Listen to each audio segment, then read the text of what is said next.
जय जिजाऊ जय शिवराय। विद्यार्थी मित्र हो, शिक्षक अभियोग्यता चाचणी 2023 अंतर्गत होणाऱ्या शिक्षक भरती प्रक्रियेमध्ये आजच्या दिनांकाला एक अनपेक्षित अशी घटना घडलेली आहे आणि ती घटना म्हणजे मराठी माध्यमाच्या अभियोग्यताधारकांनी मंत्री चंद्रकांत दादा पाटील यांची गाडी आयुक्त कार्यालय पुणे या ठिकाणी अडवलेली आहे। आजच्या या नव्या व्हिडिओच्या माध्यमातून आपण त्या घटनेची सविस्तर इतिवृत्तांत बघणार आहोत। त्यामुळे जर आपण आपल्या चॅनलवर नवीन असाल तर चॅनलला सबस्क्राईब करायला विसरू नका आणि सोबतच बेल आयकॉनला सुद्धा प्रेस करून ठेवा, जेणेकरून शिक्षक भरतीशी निगडित असलेल्या सर्व घडामोडींची अपडेट तुमच्यापर्यंत लवकरात लवकर आपल्या चॅनलमार्फत लवकरात लवकर प्राप्त होत जातील। चला तर मग व्हिडिओला सुरुवात करूया। बीएडच्या विद्यार्थ्यांनी चंद्रकांत पाटील यांची गाडी अडवली आहे। शिक्षण आयुक्त कार्यालयामध्ये ही गाडी अडवण्यात आली।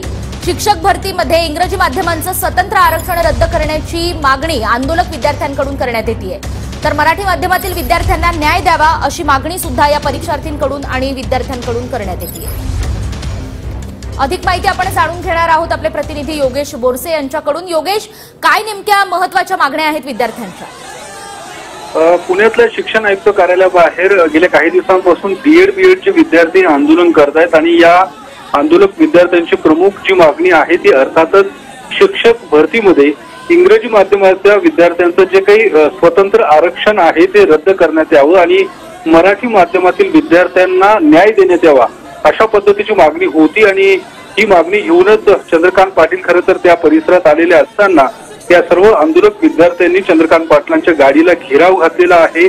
त्या ठिकाणी जोरदार अशी घोषणाबाजी सुद्धा या विद्यार्थ्यांनी केलेली आहे आणि चंद्रकांत पाटलांकडे हीच मागणी केलेली आहे की जे इंग्रजी माध्यमांसाठी विद्यार्थ्यांसाठी जे स्वतंत्र आरक्षण आहे ते तात्काळ रद्द करण्यात यावं, जे गेल्या काही दिवसांपासून या विद्यार्थ्यांना त्याच्या अडचणीचा सामना करावा लागतो आणि मराठी माध्यमातील विद्यार्थ्यांवरती हा अन्याय असल्याचं या विद्यार्थ्यांचं म्हणणं आहे। त्यामुळे आपण पाहू शकतो दृश्यांमध्ये गेल्या काही वेळापासून या सर्व विद्यार्थ्यांनी ही गाडी अडवली होती। त्यावेळी चंद्रकांत पाटलांनी या सर्व विद्यार्थ्यांशी संवाद साधण्याचाही प्रयत्न केला, मात्र विद्यार्थी हे आक्रमक झाल्याचं पाहायला मिळालं। त्यांनी बराच वेळ त्या परिसरामध्ये तणावाचं वातावरण सुद्धा पाहायला मिळालं होतं, मात्र पोलिसांनी हस्तक्षेप करत त्या ठिकाणावरनं ही गाडी खरं तर पुढे काढलेली आहे आणि शिक्षण आयुक्त कार्यालय परिसरामध्ये ही मंत्री चंद्रकांत पाटील यांची ही गाडी अडवण्यात आली होती। काही काळ या सर्व विद्यार्थ्यांनी त्या ठिकाणी घोषणाबाजी केल्यास या सगळ्या संदर्भात त्यांची मागणी त्यांनी चंद्रकांत पाटलांपर्यंत पोहोचवण्याचा प्रयत्न केला।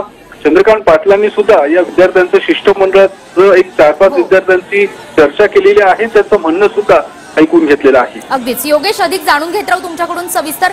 या मागण्यांना आता कसा प्रतिसाद देण्यात येतो तेही बघणं महत्त्वाचं असणार आहे। तुर्तास धन्यवाद। आणि यानंतर आपण पुन्हा एकदा बातम्यांचा सुपरफास्ट आढावा घेऊया।